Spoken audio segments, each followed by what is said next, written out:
Yeah, Justin, you spoke up quite a bit when after the George Floyd and so many other incidents. What did you think when you saw what happened with Jacob Blake? I mean, was some of what you were feeling like, uh, why do we keep seeing this? Why do we keep having to talk about this? And what is the answer? Yeah, it's I feel like a lot of, even yesterday when we were having like the team meeting, a lot of the conversation was like, we can't just say we're going to do something and then, like 2 weeks, 3 weeks later, another incident like this where law enforcement and community is consistently a problem. And specifically talking about the Jacob Blake case, like I don't know when in America it became okay to just start looking up people's like past history and then for them to be condemned and say like, oh, it's okay, it was justified why he was shot 7 times in the back. That makes zero sense. Like we have a whole process of innocent before proven guilty. You have your chance to go to trial and be before a judge and jury. Like the fact that we were putting so much on officers to make, like quick decisions in the heat of the moment and cases like that, like what is the training for? Like, I just don't understand why people are justifying like the fact that innocent, in that case, like civilians are being murdered in cold blood and we're just cool with it. And then not to keep going, but like you look at the case where I don't even know the guy's name, Kyle, murders civilians out in cold blood, and it takes a while for him to be apprehended and arrested, and not to mention he crossed state lines. Like those are the types of things in our country that people are saying are okay, and it's not. So it's just frustrating to be able to see stuff like that. Next up, Brandon Cristal, go ahead.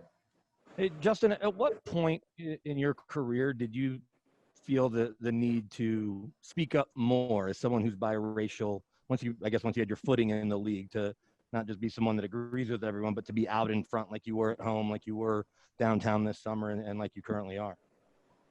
Yeah, it was really like when I was back at home and the incident that happened with George Floyd, like I went to my hometown, just Black Lives Matter rally, peaceful protest. And when I went, I didn't expect to be called to go up to talk, but we are a smaller town. And obviously, myself playing in the NFL, they asked me to come up, and I just kind of spoke from the heart. And it was at that time where, I was kind of thinking to myself, like, man, my voice, I feel like my voice matters. Like, people want to hear what I have to say about things like this. And just it was important to be able to speak out on it. And then not to mention the impact that Brandon Marshall, Demaryius Thomas, Colin Kaepernick, like those types of guys that have impacted my life, and seeing the courage that they, bestowed in front of millions of people, only to receive a lot of negative context a lot of the time. Like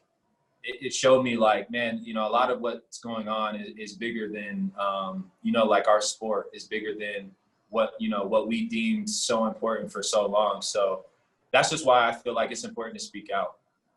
Next up, Michael Spencer, go ahead. Hey, Justin, can you give us a sense of what it was like to be in those meetings yesterday? What was talked about, and then what did you guys decide as to what's next, and what actions you want to take moving forward? Yeah, there was a lot of tough conversation yesterday. I feel like we, as a group, were really challenged in things that we want to see done. The conversations got as deep as like asking to see, the governor, and then in the state of Colorado, and kind of asking him questions about the Elijah McClain case here and why the process seems to be slow, why it took so long, like, asking hot seat questions, tough questions like that. We had questions in our own time in the team meeting room where we were kind of talking amongst each other, seeing things that we felt like were like, hey man, like what, like what's going on? And so we had a lot of great conversation yesterday. And I think to your question, like, it's great that we had great conversation, but at this point, conversation is only going to take you so far, and we need to see action. We need to see change. And a lot of the change, some of the change that we're talking about is like we passed a bill here in Colorado, and I just feel like not a lot of people were even talking about the bill that was passed, and we feel like that's a bill that should be in every single state. So just things like that, talking about how we can just be a little bit more impactful, because Colorado is a big sports state, right? And there's no one that holds more power than the Denver Broncos in all those sports. So we have a real chance here to take hold of something and use our platform and to run with it. Next up, Jeff Legel, go ahead. Justin, I'm just curious, when you were a young guy, did anyone ever have the conversation with you about this is how you handle a traffic stop, or this is how you handle an interaction with the police? And as a father, do you worry you're going to have that conversation with your own kids? There was a piece in Sports Illustrated that Greg Bishop just wrote, and I was really thankful for that, because he asked me those types of questions, like, who kind of brought you up and was telling you about how to handle law enforcement and what to do, what not to do. And it was my dad. My dad is Black. For those who don't know, my mom is white. So my dad obviously grew up with a lot of different stories dealing with police and police brutality. And so, my dad and I, as well as my two younger brothers, we have like a really joking relationship. I remember that was like kind of the first time I remember like the conversation started off like, no, all jokes aside, like this was serious, like tears in eyes, choking up on sentences, like you could just feel the intense conversation that was about to happen. And told me like, even when, in a situation like you need to get home, like there is no, the cop is right. Don't think like you just need to get home, comply, this, that, and the other. And it's just scary that a lot of people have to grow up and think that way and live that way. And so that was a reality for myself, my two younger brothers. And, it's a conversation that unfortunately is still relevant to this day. And that's why it's so important for us to act, while we can, while we have this platform to be able to do it. Next up, Mark Kislett. Justin, two things. First, I'd like to get you to elaborate just a little bit more on SB 217 and the police reform bill, because I hear all the time, well, the players protest or march or whatever, but they don't really do anything. But my understanding is that some of your teammates got involved in that, and that shows action behind the words. The Yep. second thing is, I get this too. Help me out here if you can. Fans say, I watch football to enjoy the sport and get away from the rest of the world. And basically, how dare they bring real life into it? What do you say to those people, or what can you say to those people? Yeah. To answer your first question, the bill that was passed here, just to touch on some points, because we obviously have them written down, and each of us have like a copy of this, but so the bill that was passed, it promotes law enforcement accountability and transparency. And here are some of the points within that.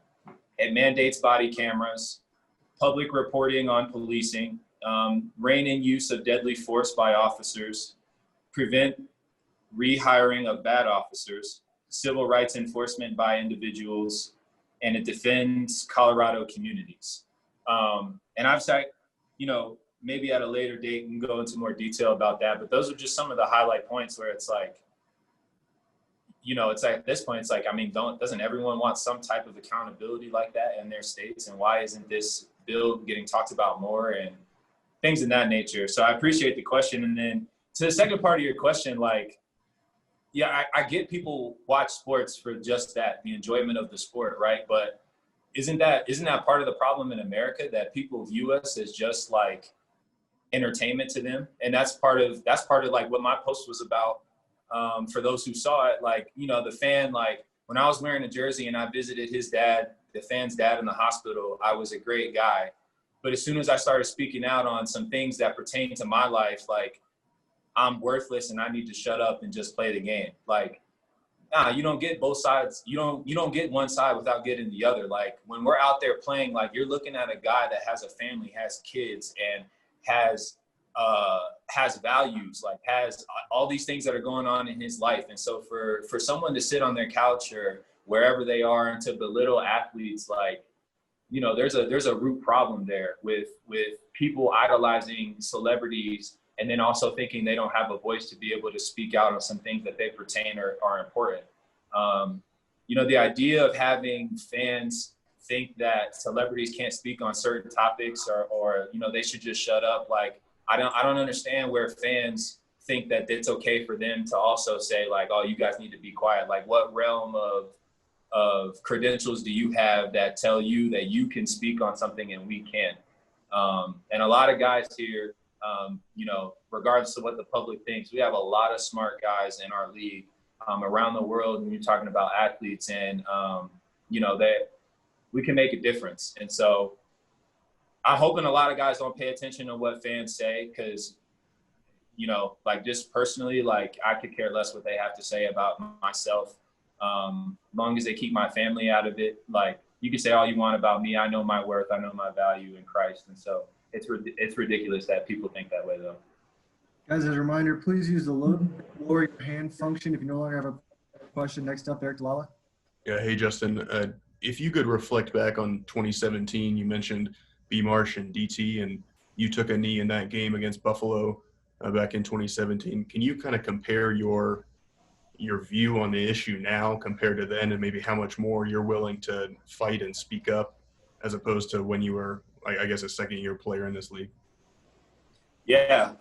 You know, when DT and B. Marsh were consistently kneeling, I think, you know, for a guy like myself, wasn't really established, trying to find my way, like, it was a scary moment, you know, to be able to be at a divide like that. It felt like, I just felt like it was choose one or not the other. And the thing that I don't think a lot of people understood at the Buffalo game, I know a lot of people were upset, but it was like, it was a message not only to our country, but to the president. It was like, hey man, like, yeah, there's guys taking knees, but just so you know, like there are guys that aren't taking knees that are in full agreement of the guys that are taking a knee, and we're just doing it differently, right? Standing for the flag, whatever the case may be. And so after the statement that was made of SOBs, calling us SOBs from our president, that was just like, all right, like, just so you know, like, here are all the people that agree. And we, as a team, you saw how many guys took a knee. Here's the guys that agree with, like, our guys taking a knee. We just don't feel like taking the knee at that point in time was the right thing to do necessarily. Everyone has an opinion to agree to disagree. And so at this point now, though, like, to see that Brandon Marshall, Demaryius Thomas, you know, Kenny Stills, Eric Reed, Colin Kaepernick, you know, so many other guys around the league that were consistently taking a knee, to see that what they were doing was right, it was peaceful, and that it was making a stand for something that they wanted to see change. Like, I feel like now it's like a no-brainer. It's like, all right, guys, like, like if you can't see it at this point, then you're choosing not to see it. There's clearly an issue in our country with police brutality and community, and it has nothing to do with our flag. It has nothing to do with the soldiers that fight for our country and give us the freedom to be able to peacefully protest. And it has nothing to do with actual police, but police brutality. And that is the problem that a lot of people seem to still be at ends with.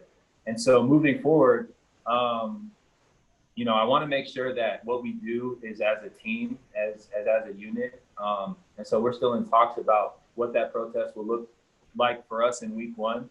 But if we decide to take a knee, I hope the Broncos will have their players' backs, as, you know, wasn't really the case when B. Marsh and DT were here in 2017. So I'm really hoping that, like, we have full support, because it's tough having conversations with DT and B. Marsh. It was tough to go out there on their own and feel like, you know, no one really had their back and to speak out on those things. Is there a part of you that you stuck with it longer then? I'm sorry, say that again. Is there a part of you that wishes you stuck with them longer in 2017? Oh, for sure. After, you know, being, like I said, being a young guy, being scared, like, all that played into it. And it was at a point where I was like, you know, I'm going to take a knee because I feel like in this game, it's the right thing to do. But I just don't know if I'm at a point yet to be able to do that. And also, like, I wasn't well versed in the stuff that they were taking a knee for, and I needed to educate myself a little bit more and really hear out what B. Marsh was telling us, Kaepernick was saying in the media. And once I kind of understood, it was like a no-brainer to me. Like, man, I understand what these guys are doing, and I'm in full support of that. Guys, time for a few more. Next up, Arnie. Hey, Justin, a two-parter here. One is, I'm wondering if you can tell us, obviously this really hit home, the Kenosha shooting, or shootings with Melvin. And you'd said yesterday when he started to talk, it just sucked the air out of the room. I'm wondering if you could kind of elaborate on how that resonated with the team, number one. And then secondly, the NBA comes out today and says they're going to establish a social justice coalition with the players, and then also work to have the arenas as voting centers for the November election. And I'm just wondering if you want the league to follow kind of the NBA's footsteps and do something similar. Yeah, I think in going back to the first part of your question, when Melvin got up, man, like, everyone in the room knew that this was a serious topic, right? We're gonna have serious conversation. But when Melvin got up there, like, it just hit so much closer to home than I think people expected. And I think that's the problem, right? In America is, like, a lot of the times we see these things and yeah, it's sad and it's emotional, but then again, there's also that empathy version, like, you feel for them, but maybe at not the level because it doesn't directly affect you. And so to have Melvin get up there and to, like, he said maybe 2 words and then got choked up and emotional. And like I said, man, it just, like, the atmosphere in the room just changed. Like, and I haven't known him long at all, like, however long we've been here now for camp, and to see that, like, it was emotional. And, like, stuff has to change because, we were maybe a couple of people away from it being directly impacted into Melvin's family. And, like, and then it's like, at that point, like, then would we, make a change as an organization? Like, then would we, like, really start going to try and impact change in the NFL, kind of like what the NBA is doing? Like, if it directly affected someone in your league, like, I feel like that's the problem. And we have to take it like that. Like, this is a problem that's reoccurring. It seems like weeks after weeks after weeks on end, and we're kind of just doing the bare minimum. Like, and it's just, I don't know. I get frustrated thinking about it because I feel like, the NFL, and like I said earlier, especially, we're talking about the Broncos in Colorado, like, we hold such big platforms and we have such power that we can really make great change. And so I'm proud that the NBA is continuing, and the WNBA at that is continuing to lead us and to guide us in terms of, like, here are the stepping stones that we need to do in order to continue to keep making change. And so I hope the NFL follows up with something to that degree of, like, really using our platform, man, and taking a hold of what we can do to affect change in our communities. Last two, Troy, then Andrew Mason, go ahead. Hey, Justin, good to see you again. It was on this day in 1963 that Martin Luther King gave his I Have a Dream speech. When you look into your crystal ball, what do you hope you're able to comes from this down the road? Because you're raising kids in this world, you're married and dealing with some of these issues. What are you hopeful that can come from this? Yeah, man, I'm really hopeful, and the thing is, we know that it takes time. Like, this is not something that, even if we put all the greatest heads in America together in support of trying to fight for equality, it's not something that's just going to happen overnight, right? It's going to take time. It's going to take a lot of effort. And so, my biggest goal here is to, like, leave something behind that the next generation can pick up and continue to move forward with. And we're no longer taking steps backwards. That's the biggest thing, man, is I want to see, I may not see the legitimate change, but hopefully, like, my kids or my kids' kids can see, like, man, I remember, like, whatever. Not even that we need credit for it, but I can just remember, like, these issues were talked about when, my dad was doing whatever, and, like, here's what we need to do. Here's the changes that we need to make. Here's the outlines that they left behind for us so that we could take a hold of and see immediate change. So that's something that I look forward to, that I'm hoping happens down the road, is really seeing this change happen, and that we don't take steps back as generations go on, but we take steps forward in terms of, equality for all. Last one, Andrew, go ahead. Yeah, kind of piggybacking on that a little bit. Yesterday, Bruce Arians in Tampa had a quote where he said, protesting doesn't do crap. But you, I'm sure, know of the examples, the freedom marches, the March on Washington, gay rights marches. All of these eventually resulted in change and protests making a difference. So what do you say when you have some who dismiss the protesting as not doing any good? I mean, that's obviously false. Like, people have their opinions, but like you just said, we've seen protests make change. And I think the thing that people forget about is, like, protests aren't made for you to feel comfortable. You're not supposed to look at them and like them. Like, you're supposed to feel uncomfortable. You're supposed to ask questions. You're supposed to be saying, like, well, why is this going on? Like, it's supposed to be disruptive in terms of, like, you seeing it and it's not your everyday thing. I'm not talking about the rioting and the looting. I'm just talking about the protest in and of itself, like the chants out in the street, billboards of things that they're demanding change about. Like, those things are supposed to make people uncomfortable. That's the point of a protest, is to bring about awareness of things that aren't being talked about.